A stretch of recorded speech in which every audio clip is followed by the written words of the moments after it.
حضرت ابوبکر صدیق کے زمانے میں قحط آ گیا تو لوگ بڑے پریشان ہوئے. حضرت ابوبکر صدیق خلیفہ تھے کہ جی کیا کریں کیا کریں، کھانے کو کچھ نہیں.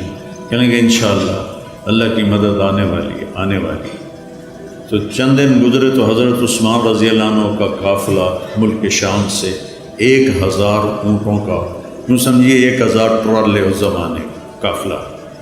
تو جتنے وہ تاجر تھے بڑے جو تھوک والے، وہ ان کے پاس گئے کہ جی سودا کریں.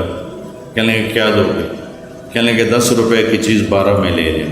کہ نہیں مجھے منظور نہیں.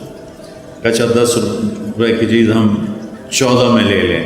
کہ نہیں مجھے نہیں منظور. کہ اچھا ہم 10 روپے کی چیز 15 میں لے لیں گے، اس سے آگے ہماری ہمت نہیں. تو حضرت عثمان نے فرمایا کہ مجھے قیمت زیادہ لگ چکی ہے لہذا میں تمہیں نہیں بیچوں گا.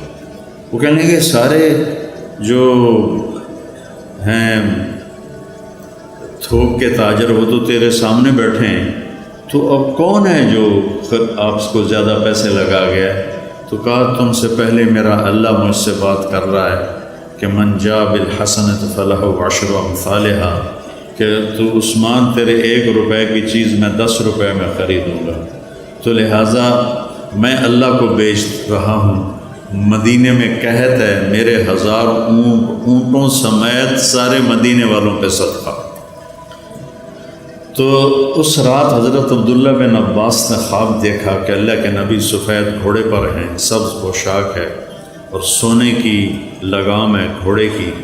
تو عبداللہ بن عباس نے گھوڑے کی لگام پکڑ کے پوچھا یا رسول اللہ آپ سے ملنے کو جی چاہ رہا ہے.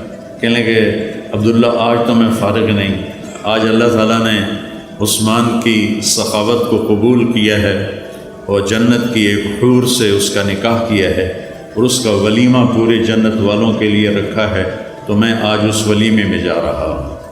تو بھائیو اللہ سخی سے پیار کرتا ہے.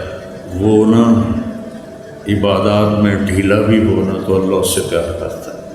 اور بخیل سے اللہ کی کوئی دوستی نہیں، چاہے ہپ ٹانگتے کھلو کہ ساری رات اللہ ہو کرے. سخی سے اللہ کو